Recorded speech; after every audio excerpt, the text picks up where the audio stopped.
everybody, Laurel and Stark here, and today I am riffing with you about money. You are live on the drive with me. I'm just headed home on my daily commute, and today I wanted to talk a couple things about money, or talk to you about a couple things about money. So first of all, huge shout out to Ben, Magdalena, and Laura. I asked you guys what concerns you about money, or like what topics you wanted to riff about, or what bugs you, or like what money stuff is going on for you in your brain. And so those folks all put forward some concerns about like, why is it always about money, and like, is that, we're sort of told that that's the purpose in life, and is that really sustainable? Is that really wise? And what can we do about the downsides of our consumerist society? And I think that's a super responsible set of topics, so I'm going to riff about that. I don't pretend to have all the answers by any stretch of the imagination, but I am going to try and talk a little bit about what I've learned and what I've experienced in my life around that stuff. So thank you guys so much for sharing those topics with me, and I definitely will be riffing about that. So otherwise, in terms of money, what I wanted to share as well is asking for more, and sort of some weird tips that I've learned about how to go ahead and do that. And I promise you guys will laugh about the stories I'm going to tell you about asking for more money. Also, how to do that and actually like ask and receive a lot more money. So I'm going to share with you the tactics I used to double my salary back when I had a boss, which was a big deal for me, especially in sort of this Me Too talk. The Maclean's magazine cover was talking about the wage gap, so I think it's really, really important to close that. And so I wanted to provide some information around how, in my experience, you can earn more and how to ask for it. Also wanted to talk about the two internal factors that are so important that people usually miss around money, and two things that are more important than sales as it relates to money. So I am going to put my lovely car in reverse. I got my seatbelt on. I'm safe, and we are going to drive home. So this is going to take a while because it's a commute. You know how it is, and I'm so glad you guys are joining me here on Facebook Live while we talk about money. So the very first thing I wanted to chat about is how to ask for more. So whether you are employed, or you are freelancing, or you are self-employed, whatever the case is, and you have clients, or you have a boss, or even if you're like just babysitting and you're doing like one-off contracting jobs, if you want to make more money, you need to learn how to ask for it, right? Because a lot of times people aren't just going to give you more money, because this is reality. Like, that would be amazing if people just give you more money, but generally speaking, you have to ask for it. And there's a whole bunch of other factors involved, but I'm just going to focus on the ones that we can control, which is like how to ask for more money. So there's two factors that come with asking for more money. Now, the first one is actually like the physical act of asking, right? And what you say is really important, and your tone is really important, but what's also important is how you show up. So if you don't actually believe that you deserve the money that you're asking for, you really don't, you sort of sabotage your odds of getting it,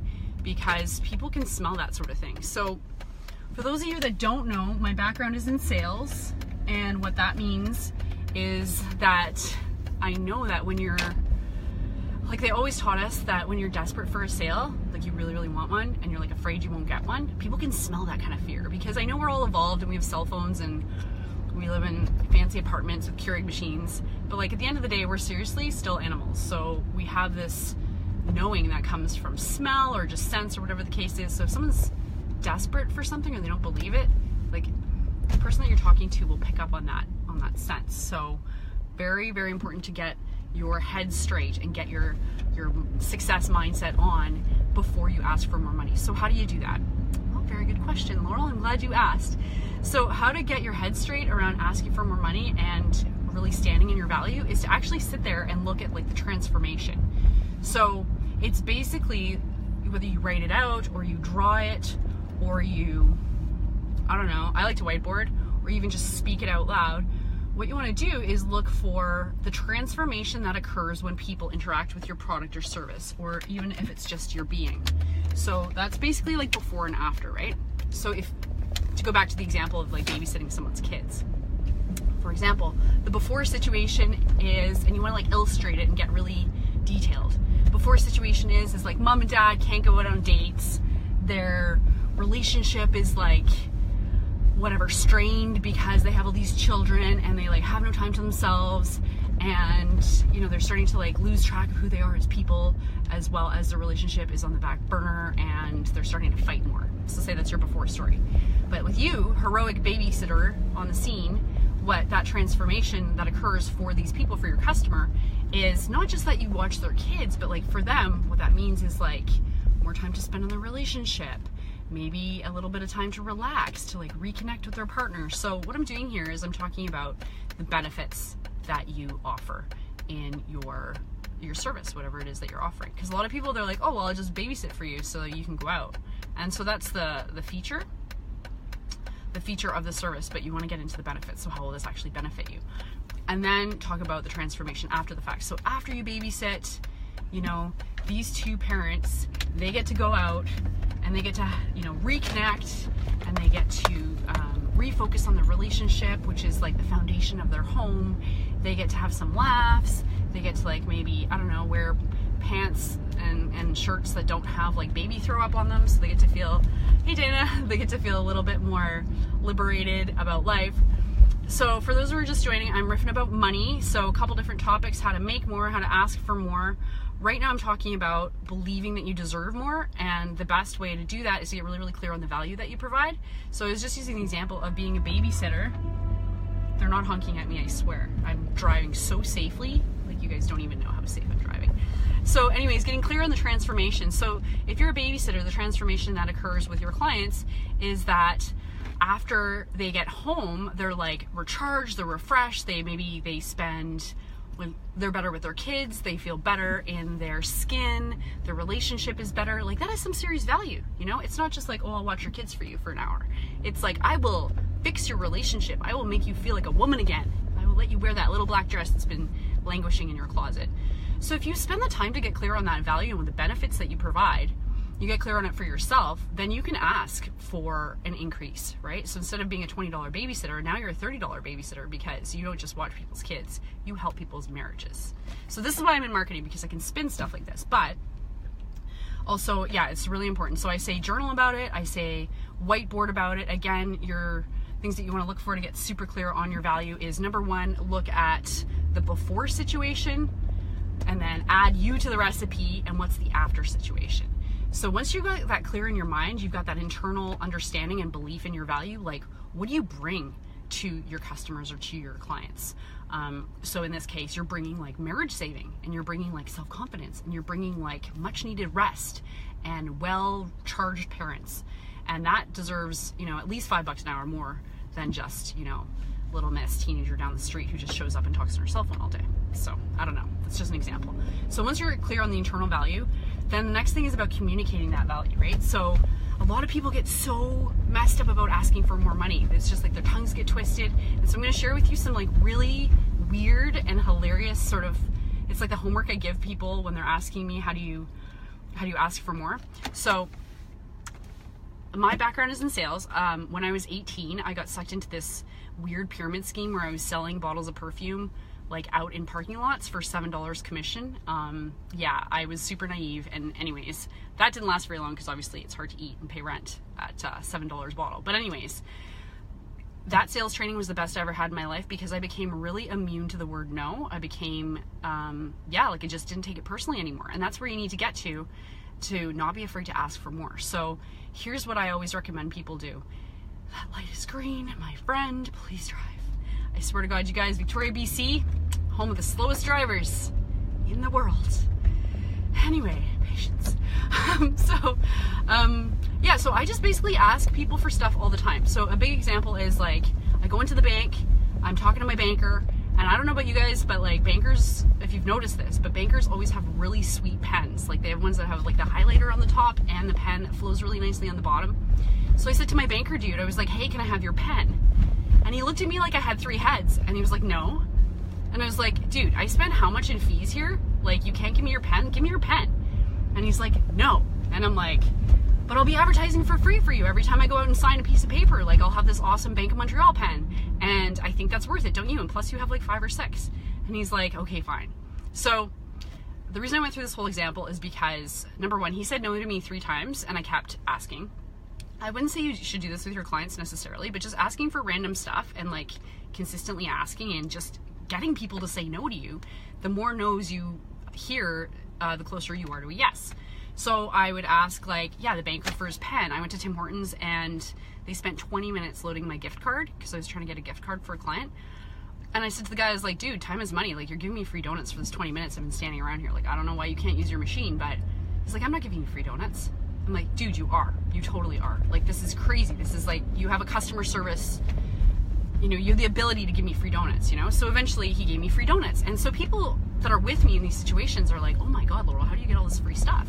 It's because I ask, right? So my homework to you, if you feel uncomfortable about asking for stuff, is just to do things like that. Like, I went to the Bay to buy a shirt and it had like a string hanging off it. And I was like, can I get a customer service discount on this? Can I get like 10% off? And they were like, yeah, okay. You know, and it's amazing what you can get when you ask for it. So just out there, when you're out there in the world, be like, is that the best you can do? Can you give me more? Can I have this thing free? Whatever, whatever. And then you finally get to the point where you're like, if someone says no to you, you don't even care. Like, you just don't even care. So look for opportunities to ask for silly things for free or for discounts or for 2 for 1 or whatever the case is. And then when it comes to asking your client for more money, it's like, ain't no thing. You were so comfortable at it. You're clear on your value now. You're not just like, oh God, I really like need to pay my cell phone bill, you know? And also you have, so you're clear on your value, you know why you're asking for more money, and you don't have that desperate vibe because you don't care, because no doesn't mean anything to you. So that's the really weird sort of internal practice you can do to get more comfortable with asking for more money. And that is the thing that you can do to really get clear on your value and understand why you like the transformation that you bring to people's lives and what you can say to people when you're asking them for more money, and concentrating on the benefits, not just the services that you offer, the products. So take a deep breath, have a little sip of water. Again, Laurel Ann Stark here, riffing about money. We are going to talk about asking for more, how to get more, 2 internal factors that are more important than external factors, the 2 important factors that are more important than just sales in your business. Oh snap, someone's getting pulled over. I just realized snap is like a word from 1996. I started watching this Netflix series. It's called Everything Sucks, and it's based in the 90s, and they're like saying oh snap, and I didn't know that I was that old. Oh snap. Oh God. Anyways, last thing we're going to talk about is Magdalena, Ben, and Laura. They all chimed in on my Facebook account, and when I asked them, I was like, hey guys, talk to me about money. Oh God, I need to pull over. I'm gonna pull over. Pulling over. Seriously, still not me. I'm not in trouble. It's just that the police are everywhere. I don't know what's going on. Victoria's normally so calm, guys. There's like police everywhere. Anyways, this is exciting. So Magdalena, Ben, and Laura all chimed in when I said, talk to me about money, like what bugs you about it or what are you concerned about? And they were saying, like, at what cost? Like, why is money the purpose of, like, seems to be the purpose of our lives here? And like, why is it all like money, money, money? And our society is very consumer driven, right? Like, it's the entire point. It's like the most valuable thing. And I totally agree. It is a big problem. Like, obviously our environment, I mean, I believe in climate change. Okay, I'm just gonna come out and say it. I think it's a thing. I'm not denying it. And I think that the way we are treating our planet is really not very cool. And a lot of the negative side effects are as a result of our consumerism society. So here's my perspective, is like, I think consumerism for the sake of it is kind of bad and dumb. And so I'm not advocating for that at all. What I am advocating for is like people who like really need more money, you know, and or people who are really truly undervaluing themselves and they are worth more, but they're just like, they don't have the tools to get more. So I want to kind of just bring people into balance, right? Or the people who are just like, you know, it's all about money and just like more stuff all the time. Like, I don't agree with that either. I think that it's really easy to get caught up in like thinking that stuff can make you feel better, or like stuff is a solution. I know for sure, like I've been through that. I used to just like buy shoes all the time because I was sad and shoes made me feel better.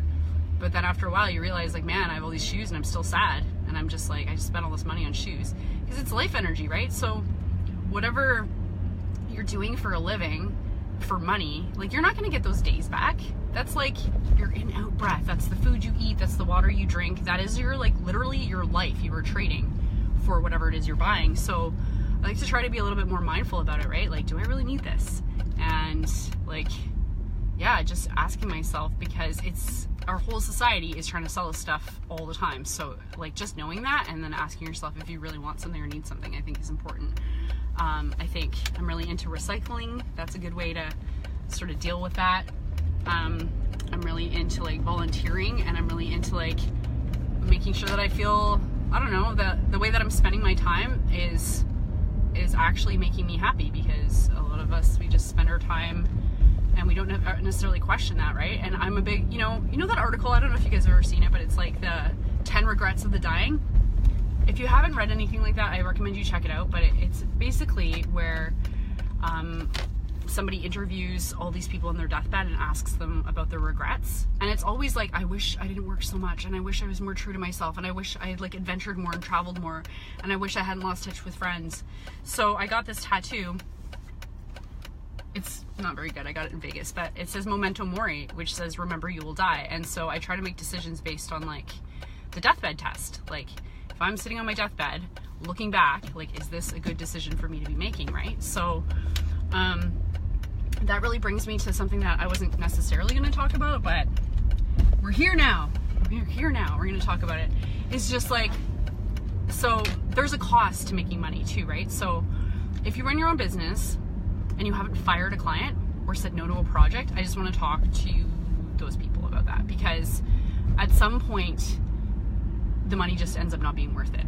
You know, like if you have, like even if you don't have enough, like sometimes being treated a particular way, or having to work with somebody where it just doesn't feel particularly good, or the work is like mind-numbing, or whatever the case is, like paying attention to how that feels and like doing work that really lights you up, I think is something that's super important, because you do a better job and people appreciate it more. And you know, you can tell when someone's jacked about helping you versus like annoyed about helping you. So I think like that's something to pay attention to as well, is like at what cost. Because for me, I know, for example, that if I take on projects that like really stress me out, then I'm gonna need to make even more money to go get massages and like buy a vacation and stuff like that, so I can like recuperate from how much life energy that project took from me, right? So that's something to think about as well, is like not all money is good money, you know what I mean? Sometimes it just is not worth it.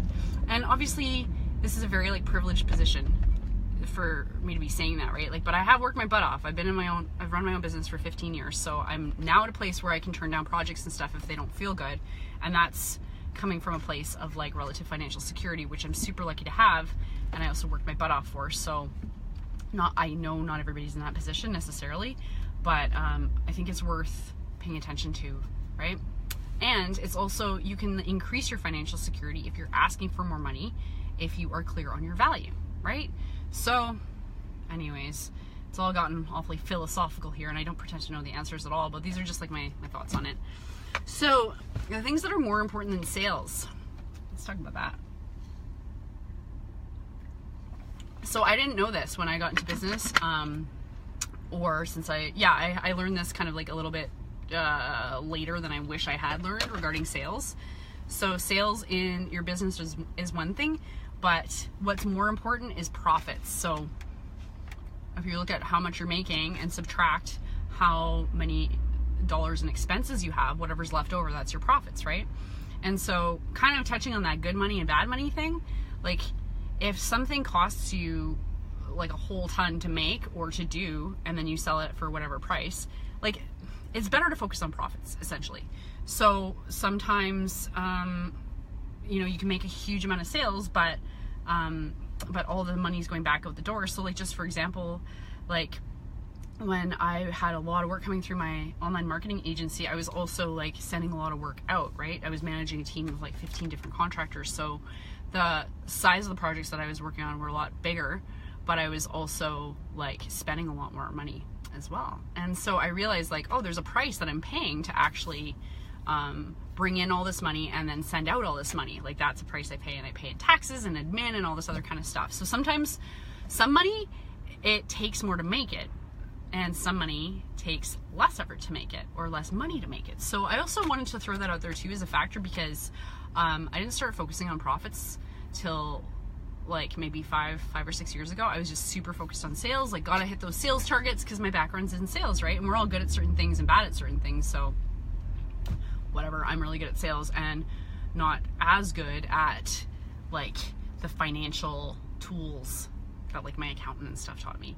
So profits, better than sales, more important than sales. And if you don't know what your profits are, like take a look, man, take a look. And also take a look at what are your most profitable services and products versus which ones aren't, and then focusing on the ones that are more profitable will mean that you can generally make more money with less time, which is always amazing, right? Because who doesn't want that? Like, personally, I started my business because I want the life of my dreams. I don't want to work as much as I did when I first started my business. I don't want to work as much as I did. I'm at a red light. That's Doug, if you're watching, I'm at a red light, okay? I'm not distracted driving. So yeah, I don't want to work like the same amount of hours as I did when I was employed by somebody else. I don't want to work the same amount of hours that I did when I was first starting my business, because that was a lot. Like, I worked 80 hours a week. So I don't want to work a whole ton. I've got other priorities, right? Money isn't my only priority. I have stepkids, I have a dog, I have a husband, I have like hobbies and, you know, other projects I'm working on and stuff that have nothing to do with generating profits, you know, like I get paint supplies from Michael's and I paint poorly, I will admit, stuff like that. So anyways, what the point that I'm trying to make here though is that, like, if you are running your own business, then you are in the business of making money. Sure, you want to do what you love. Sure, you want a flexible schedule. I know that those things, especially to women, are really, really important. They're the reasons that they start their own business. But also, like, money is the thing. It's the reason that you do it, right? So making smart money is a good idea. So looking at your profits versus costs and focusing on how you can increase your profits is way more important and way more effective than looking at increasing your sales. So let that be a lesson to you, because it took me a super long time to learn that, and I wish I'd learned that way earlier. So anyways, that's one of the things that's more important than sales. And the second thing that's more important than sales is cash flow. So cash flow looks at like how much money is coming into your bank account and going out of your bank account every single week. So I just was talking to a client this morning and setting them up with a Squarespace website, and Squarespace has two options to pay for your site. One is a higher monthly rate and one is a cheaper yearly rate. So the difference is one is like $25 a month and the other one's like $150 a year or something. And he's like, well, why would I pay the monthly rate? And I was talking to him, I was like, well, because some people just don't have like $150 lying around to spend on their website like right now. But they have 25, that's their cash flow. So creating a cash flow statement is, again, probably one of the smartest things that helped me up level my business, because it really helped me understand, and it sounds really simple and like straightforward and no brainer, right? Like, of course you want to know what's going in and out of your bank account every single month or every single week, right? But so many people don't focus on that. They're just looking at sales, right? And so looking at how to, first of all, documenting that and taking a look at like the variables that you know. So in accountant speak, they call it like fixed costs. So the stuff that you know that's coming out every single month at whatever date, plug it into your spreadsheet. The stuff that you know is coming in every single month at whatever date, plug it into your spreadsheet and like do your pluses and minuses and look at like every week, like how much profit do you have? And this can definitely help you understand how volatile your cash flow situation is. So a lot of people in business, they really don't have any idea what's coming in month to month. It's kind of like random.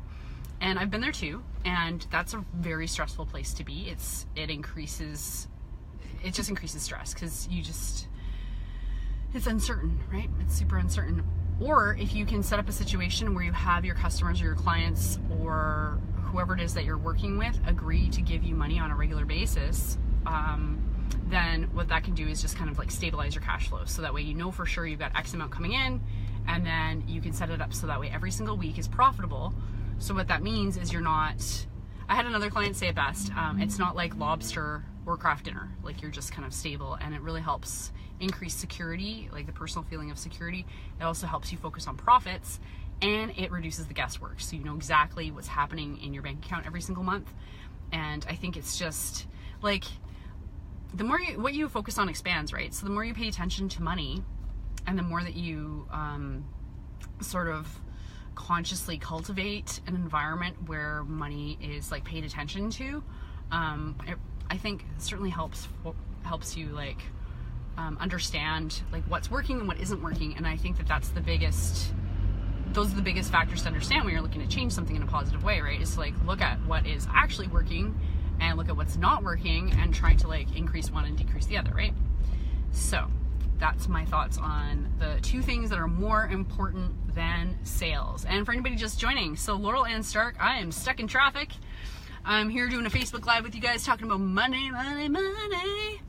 And I am sharing with you a whole bunch of stuff. So first one is how to ask for more, how to get clear on your own value, what to say, how to start to feel like you're actually worth it if you don't feel like you're worth asking for more money, how to kind of reconcile around money being the sort of whole point of our society and how to kind of deal with that and maybe like alter your way of being around that. The two more important things than sales that are more important in your business than sales, so those are profits and cash flow. And then Magdalena, Ben, and Laura, thank you guys so much for weighing in. We were talking a little bit about, like, is money the whole point? And like good money and bad money we riffed about a little bit, and like profits, and just like finding that balance where money like feels good, right? Because it's like we need it, it's life energy. So those are all the things that I have chatted about. And I think that was kind of a big like thing that I said there. So I don't know if I really have anything else to say. Did I go through everything I was going to say? Oh yeah, the weird tips, weird homework. So how to train yourself to be uncomfortable with the word no. I was just sharing. I'll share one more like weird little story because people always laugh. And hey man, let's have a good time. I'm stuck behind a bus right now. I'm going 7 kilometers an hour. It's going to take me forever to get home. So just about like getting uncomfortable with hearing the word no. So it was my girlfriend's birthday and we were driving up to Tofino and there's a zip line activity there, and there was 3 of us. And so I asked the ladies to stay in the car. We wanted to go for the zip line. And I asked the guys who were running the place, I said, hey, this is my friend's birthday. Like, can we get a free zip line? And they were like, what? No, we can't do that. And anyways, like they didn't let it happen, but you know, I just asked anyways, because you never know if you can get a yes, right? And that's the thing, is like you don't know if you can get a yes if you don't ask. So I always try to push my luck and ask people for things all the time. In terms of making more money, there's 2 things you need to do, or asking for more rather. Number 1, get super clear on your value. So what is the transformation that you bring into the equation that equals more money? So talking about benefits of your service or benefits of you, whatever it is that you're doing, or benefits of your product. So taking that value, getting super, super clear on that value is the first step. And then the second step is becoming immune to the word no and not taking it personally. So that way you can just ask for it super, super easily. So those are some ways to look at making some more. I'm in online marketing, so I think it's really important to also have some sort of like online marketing plan. Because people are spending in Canada anyways 2.5 hours a week online. I think that's actually low, frankly. Changing lanes. That's it. Forget this bus. Too slow, man. Ooh, I'm going up to 10 kilometers an hour, racing. But yeah, so for the online marketing thing, like, yeah, we're spending like 2.5 hours a week online. We're just like, oh God, the bus is getting in front of me. No, I'm not gonna let him. I know that's really bad, right? You're supposed to yield to buses. F that. Some days it's just like, no, I'm not yielding. Someone else can yield. I've done enough yielding today. What was I saying? Oh yeah, online marketing. So yeah, we spend 2.5 hours a week online, which is like so much, right?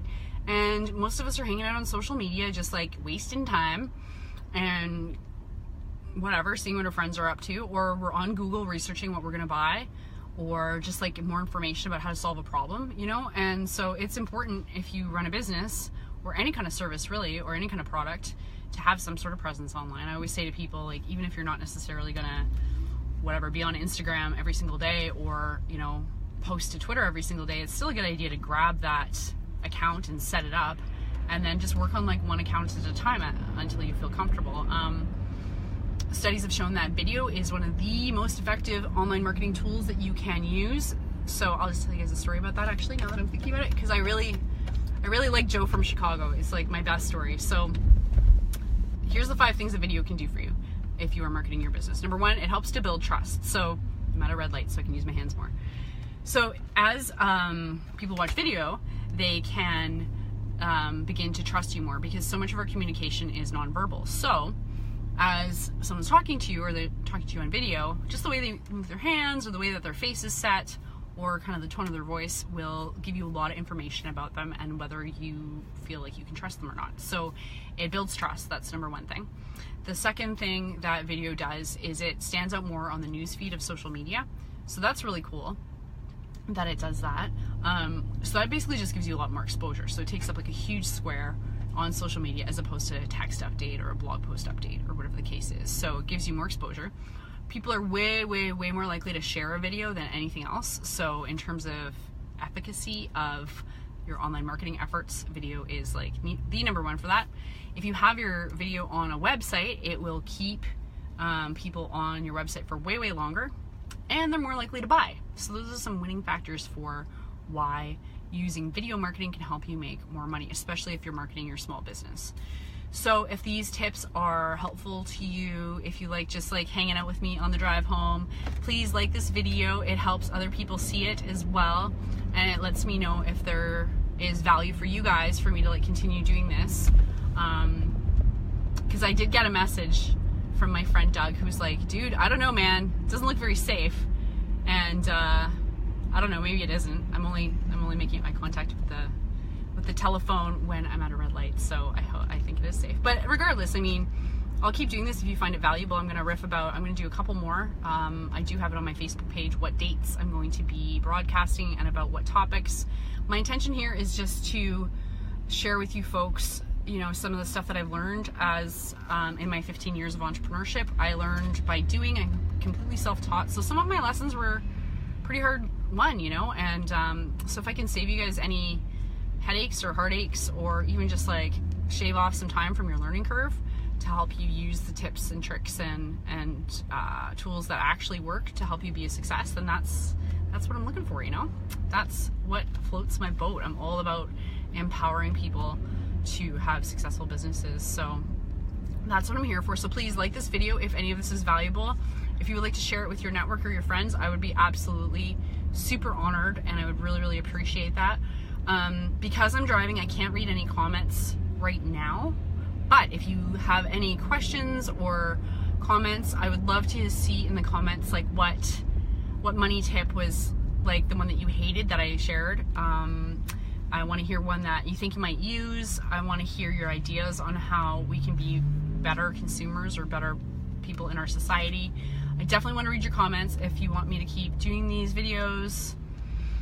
And yeah, I really appreciate you guys joining me on the drive home. You know, I still have like probably another 10 minutes or so to just sit and stop and go traffic. It's the busiest time of year, or day, I mean. So yeah, it's much nicer to like riff with you guys and talk about money than just sit here and wish I was driving faster. So I do appreciate it, and I hope to see you next week. I'm going to be doing this next Tuesday as well. Tune in live on the drive, driving with Miss Laurel. Thanks again, folks, and I look forward to seeing you on the interwebs.